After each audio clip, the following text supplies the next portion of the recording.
Well, hello again, everybody, and welcome back again to another episode of Empowering Moments, Choosing to Win with yours truly, Frankie Bell. I am so honored and a little more relaxed in this season because I've asked God to just send me his people so we can be change agents for the community. And as this season has started, I know you've noticed that he's done just that. He is true to his word. He is so good to us, better than we are sometimes, or better than we deserve. So today, I will not disappoint you. Well, he didn't disappoint you. He sent yet again another phenomenal woman of God doing great things in the community. We are celebrating women like never before. And I want to introduce to you my friend, Miss Chasity Foreman. She's going to be here today to tell us about some things that she's doing in the community. She's a first of something. We're going to talk about that a little later on. So again, welcome, welcome, welcome. Welcome, Miss Chasity. I'm so glad that you came to join us today and to be a part of this. Thank you, Dr. Bell, for the invite. I'm definitely ecstatic. It's just awesome to hear from you and awesome to be invited. So I'm glad to be here. Well, you're just phenomenal. I told them when we opened up that you were the first of something, and you work with someone that I consider a very supportive, phenomenal, intelligent person. Tell us what do you do? Yes, so I am chief clerk for the probate office here in Chambers County. And as Dr. Bell stated, I am the first Black African-American woman to serve and be appointed in that position. So that's what I do from day to day. You can find me at the courthouse in Lafayette.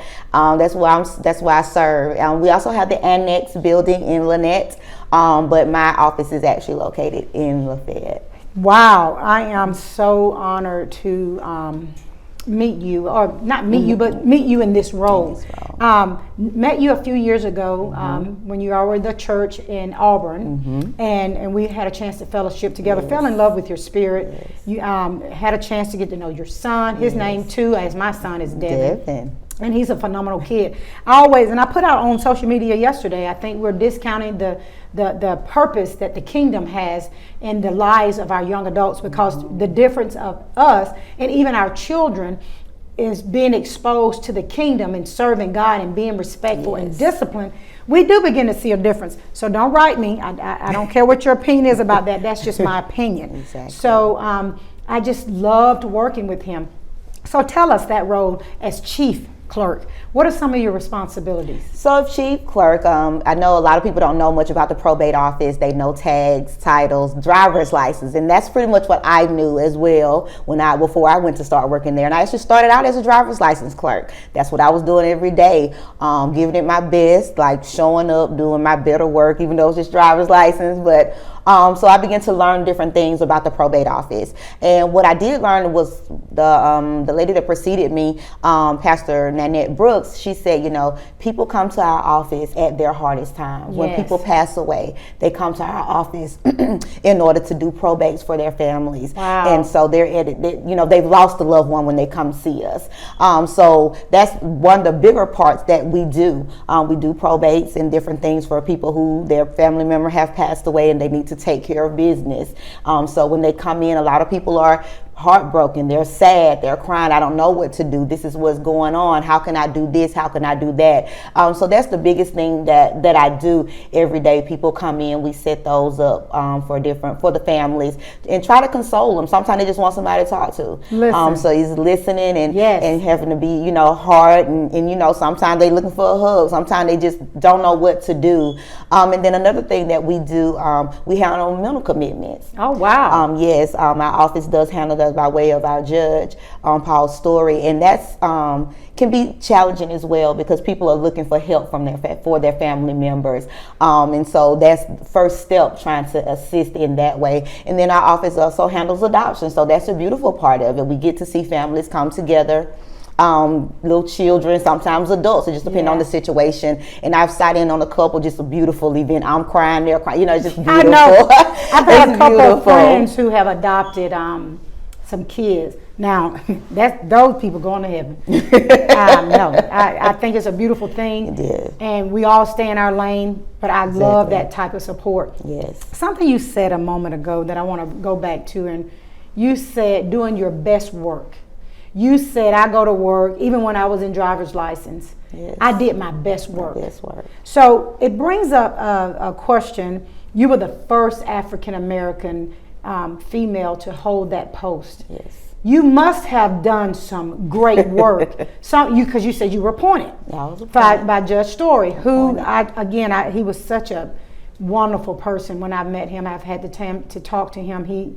He's just a very warm and encouraging individual. He is. But he didn't put you there because he was very warm and encouraging. He saw you do your best work. In this season that we're in, where we're seeing a lot of things go on, COVID has transpired a lot of things. One thing besides making you reevaluate yourself, I know where I am in my life with my family.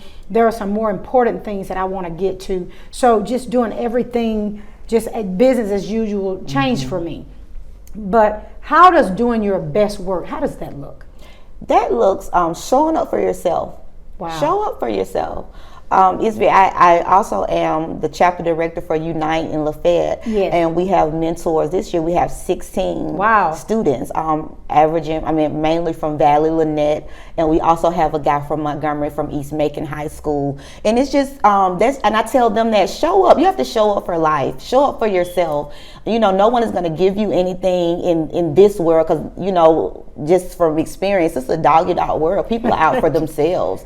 And, I was just blessed, and God just put me in a position because this is like from my mom, watching my mom be like a hard worker. And so even though it was driver's license, hey, I'm showing up. I'm dressed up like I'm all over. Like, hey, I'm here now. Let me just do my best work. And that's doing my job, showing up, being on time, being respectful, watching, being observant, and helping when I can. When I could, I didn't know much, but when I could, I was offering myself up. Not saying let me go, step on somebody to get this, that. No, it wasn't. That was more about me and the type of person that I am, doing my best and showing up. And so to me, that's what it looks like. Showing up for yourself, showing up for life, doing your best work, controlling what you can control, and just being the best. Show up with a smile. Go to work smiling. I am, and I've mentioned this on the show before. I'm waiting to release my second book, even though it's done, because I want to release my baby called The Bell Factor. I'm holding off on that. And I may quote you on that because Bell Factor stands for believing in yourself enough to empower yourself so you can love yourself enough to let go. And the empowerment piece of it is how to self-motivate, how to show up. And I said, I may quote you in that. Talking to Evangelist, and we'll talk about that in a minute, Foreman, empowering yourself, what it looks like, showing up for you. I said in the beginning of this show, this segment, is that I feel more relaxed. And I'll tell you why. It's because I'm showing up for me. I interviewed Tracy J. She's Tracy J, but she's Tracy Jefferson to me, but people know her as Tracy J. Yes. And she was such a phenomenal interview. And one thing she said in that interview, but kind of like what you're saying, you're just building off what she says. She said, I just put away what other people thought and I decided to be me for me. And I'm paraphrasing. And you just came back and piggybacked off that and said, show up for you. And the empowerment part of the book that I'm writing, I define empowering yourself as giving yourself permission to be successful. In the book, I talk about you have to actually give yourself permission to be successful. And what does that look like to Frankie? And unfortunately, it wasn't a pretty picture. I had to build to that. Now, we'll talk about Unite. And the reason why I brought that up is because young people need someone to look up to.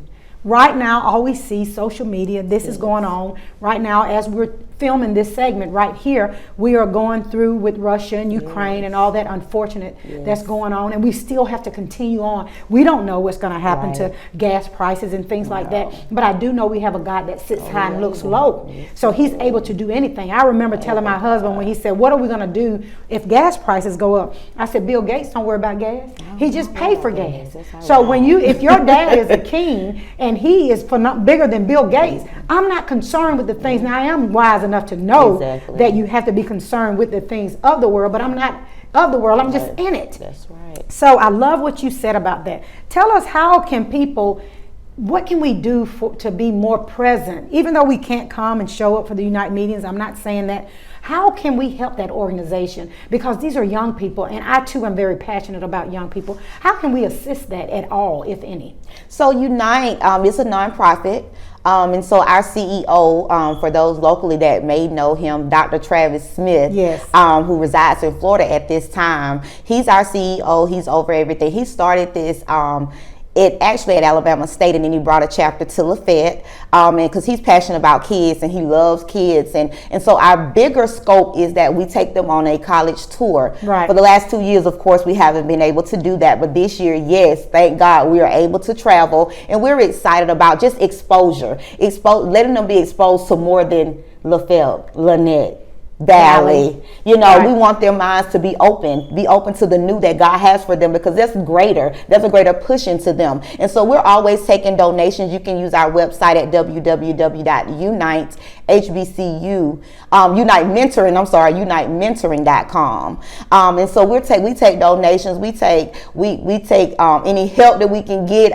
It's been great for us. I've only been chapter director for two years, but both of my sons was in the program, and it worked for them. It's not any special thing, because you have to show up. Right. You still have to show up and be your better self. And so that's what we'll empower. We want to empower them to know that there is a greater. Right. There's a greater past Lafayette. There's a greater past Lynette. And we want you to be able, and we bring people in that they can put their hands on and say, hey, they're from Lynette. They're from Valley. They're from Lafayette. Hey, they went to my school. You know, if they can do these great things, then surely, you know, I can do that. And that's one of the bigger things, the bigger pictures that we try to empower them with. And we're going to make sure we make this very plain. Some of those great people go out and expose things outside of Lynette and bring those gifts back. Exactly. I, again, was very taken aback by the fact that y'all are close to one of my really good friends, Valerie Gray. We filmed her, yes. And she's probably aired by the time this show will air. But she got exposed to different things and brought those gifts here. So some of those gifts will afford you to go out, but then come back. Right. Travis is doing some great work. Yes. I remember working with him years ago when I was a teacher at Lafayette High School. He was doing phenomenal things then. So I know you're grateful to that, and we'll make sure we put that website up as you speak it up so they can know to donate. But let me talk about this part of something you just said. Mentoring only works when you show up. I think we have put a label on mentoring as all the work should be done by the person who's chosen to partner with the child. Right. If the student doesn't show up, if the parent gives them the opportunity to make the decision about showing up for themselves, they're going to regret it. Yes. You don't get the decision, you don't get the option to just do how you please in my house. Yes. So let me just say that. But the thing about it is we're allowing children to make adult decisions. And what a mentoring program does, like Unite, first of all, it does what it says, teaches kids how to unite and teaching them how to be exposed, but it also gives them that discipline piece. And so the problem becomes an issue if the students are not used to seeing that at home. And I'm not talking about, I think we've miscrewed the word discipline with hurting. That's not what discipline means. Discipline is being able to be a disciple or having strength. Right. To be able to take control of your own destiny.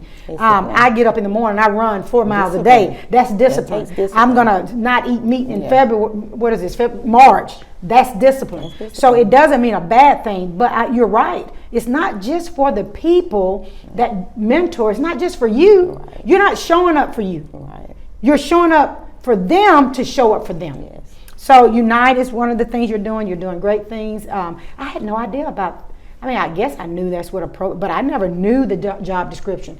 So you're right. When people come to you and come to see you, they need empathy and compassion. They need you to be patient. Yes. They need you to be understanding. They need you to lead and guide them sometimes, because when that happens, my son, who's only 23 years old, we had to give him a call last night and say, hey, by some chance, if something happens with me and your dad together, because we're always together, then you become so of this right here. This is what happens right here. And I'm sure he was like, what this call about? But it's about making sure that you take care of things up front. Yes. So you have Unite, you have your job. Yes. Let's talk about ministry. What's the name of your church that your husband is pastoring? So my husband, Dexter Foreman, he pastors Mount Hillard Missionary Baptist Church in Union Springs, Alabama. And when you said that before, you were so excited. So I guess y'all have a great congregation of people that love and adore you, because you were like excited about that. You know, nowadays pastors are going through so much.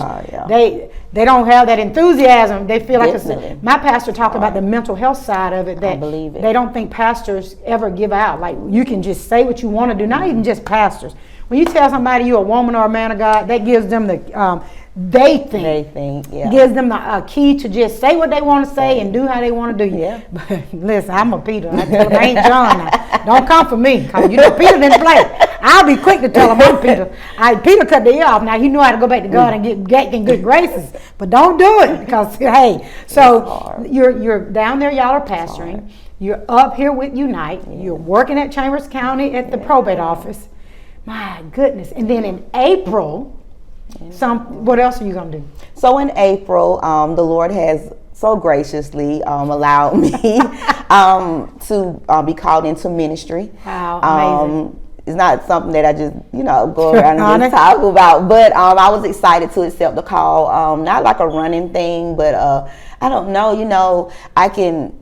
Sometimes we don't see the value in ourselves, not in a bad way, but it's like more. I can remember when I got sworn in, I did not call April. I did not call anybody except my husband, a couple of friends knew about it. And so, because it was just, I don't know, so humbling. I just, didn't think about it. And so I was waiting for it to go in and start the swearing in. And here comes April coming down the hall. And I was like, what are you doing?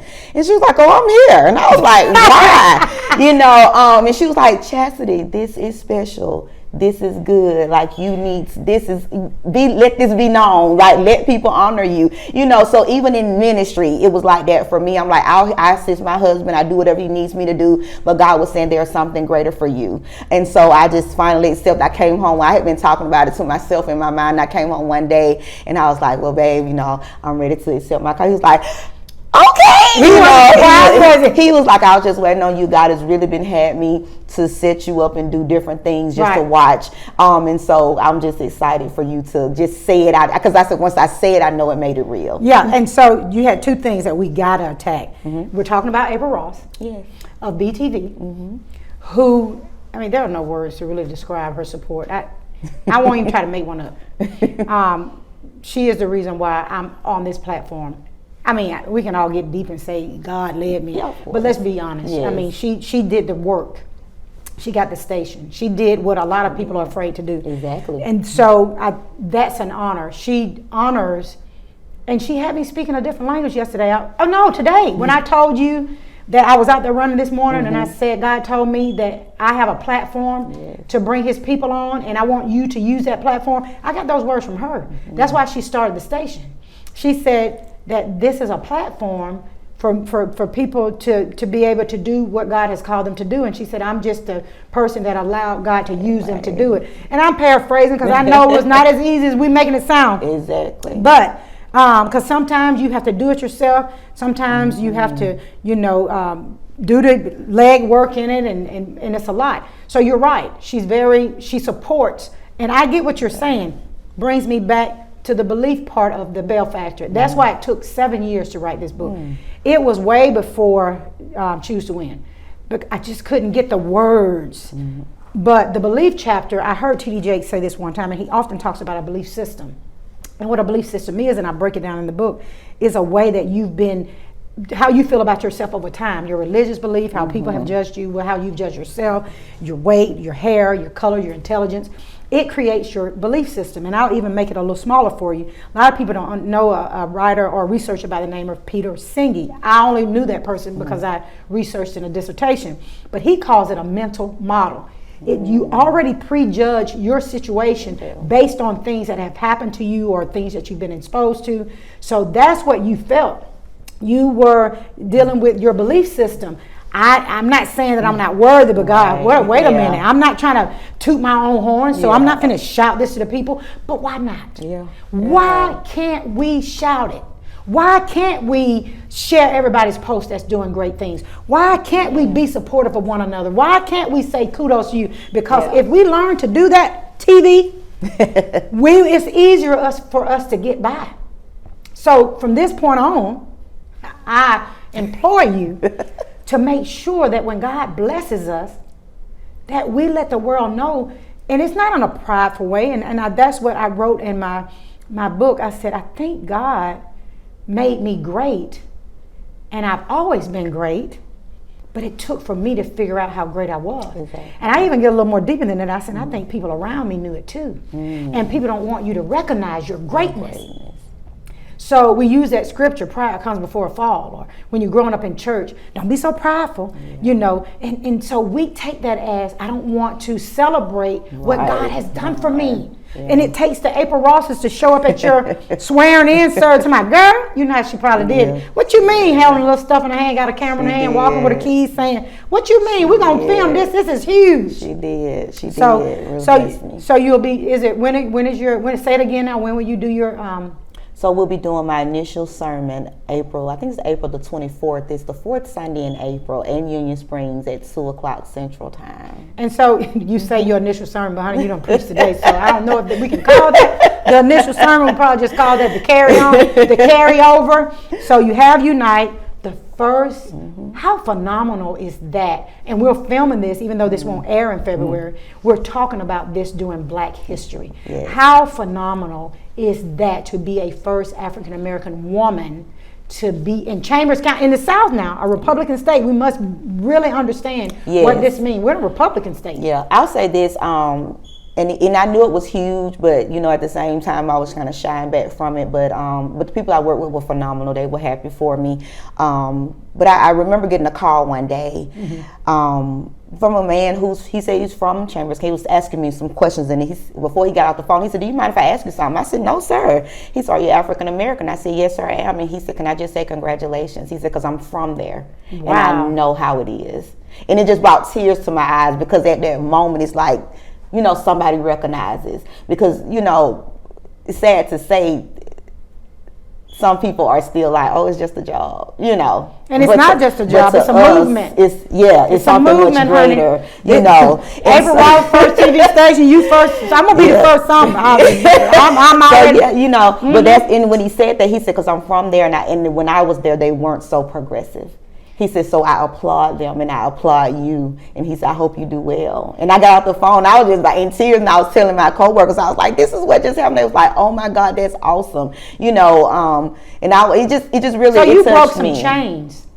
And unknowingly, unwittingly, but it's fact. God used you to break some chains, and I can tell you that because one of my first jobs as a principal, I was in Chambers County, and I wasn't from here, but I loved it. Like, very receptive, very warm. So the progression had started, and I wasn't from here, so I don't even know what that looked like. Right. I just talked about in my book how it felt for me to be from Auburn, Alabama. Just being from Alabama, being young African American, some struggles that I had, but some yokes that we're breaking.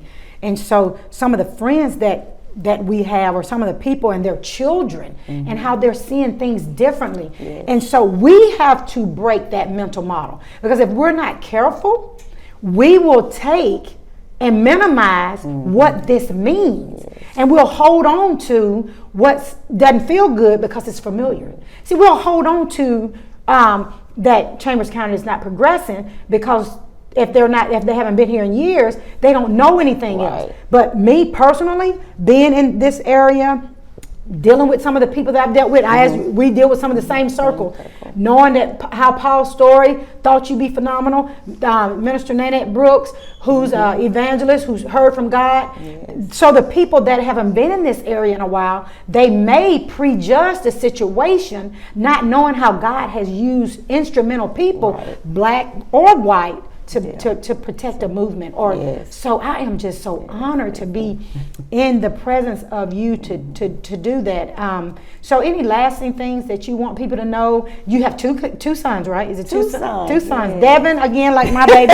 And who's the other one? Nicholas. Okay. Nicholas. He helps. Devin has a business, photography, Blissful Moments, and Nicholas assists him. So Blissful Moments Photography. Say that, Mama. Listen, Devin is. We're doing some things that he's about to get started in, and I'm gonna tell everybody. Blissful Moments Photography. Yes, Look him up. He does great definitely. work too. I've seen some of his Thank you. work. He's grown and he loves it. He's bringing on his little brother, who's actually loving it as well. Devin attends Auburn University, a communications major, and Nicholas attends Southern Union. So they're doing great. And then they help us in ministry. Oh, now that's the biggest thing right there. And I tell people all the time, I'm so grateful because they're adults now. And they can say, Mom and Dad, we don't want to do this. But they don't. So they write right. Like Devin comes with me every time we shoot. And that's awesome. He's real supportive in that. That's awesome. So what kind of things can we expect from Chambers County up and coming with you and the process of what they're doing? Any changes, anything that the people need to be aware of about the probate office? Any newness? How has COVID impacted it? Oh wow. Okay, so COVID, as things begin to settle back down, right. We're open every day now. No closures or anything lately. Thank God for that. Everybody's been pretty healthy, which is good. Which is a good thing because at one point we was really going through it.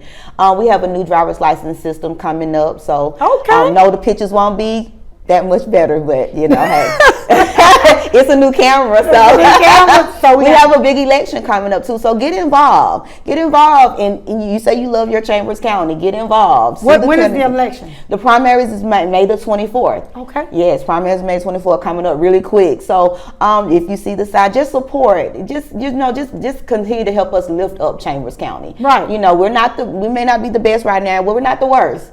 And we have a group of great people, starting with our judge, who are here for the community. I know, we take hits on the ValorNet chat and all those type things, but just call our office. Call us. We'll be glad to explain. Don't take us to social media. I always tell people, well, don't call me. No, because I ain't going to answer, but she'll answer for you. I will. Yeah, so I like what you said. People will be so quick to judge and don't understand what's going on. Mm-hmm. New driver's license. I'm loving Chambers County. Y'all have a lot of great things coming on. Yes, Valerie Gray talked about those when we interviewed her. Yes. Great people. Yes. Small town, new restaurants, a whole lot of great things. And what you said, don't talk if you're not involved. Get involved. Vote. Can't tell you who to vote for, but just vote. Yes. So it was such a pleasure for your sweet husband to allow you to grace our presence today. Have always enjoyed him. He's always been such a humble man. Yes, he is. I thank you. I look forward to some great things coming out for you. April the 24th at 2 o'clock. Yeah. And I know Miss Evangelist will be doing her debut again, but I'm so honored and so grateful that you choose this platform to share your story and lift up God. Unite. Don't forget, we support kids now. Yes. Say that website one more time. UniteMentoring.com. UniteMentoring.com. Yes. God bless you guys as always. Thank you again, Dr. Bell. No, thank you. So we are so honored to be here. We're so grateful for you. So continue to watch us. Look out for great things on Empowering Moments. Choose to win, guys. That's it. That's all. That's the post. Choose to win.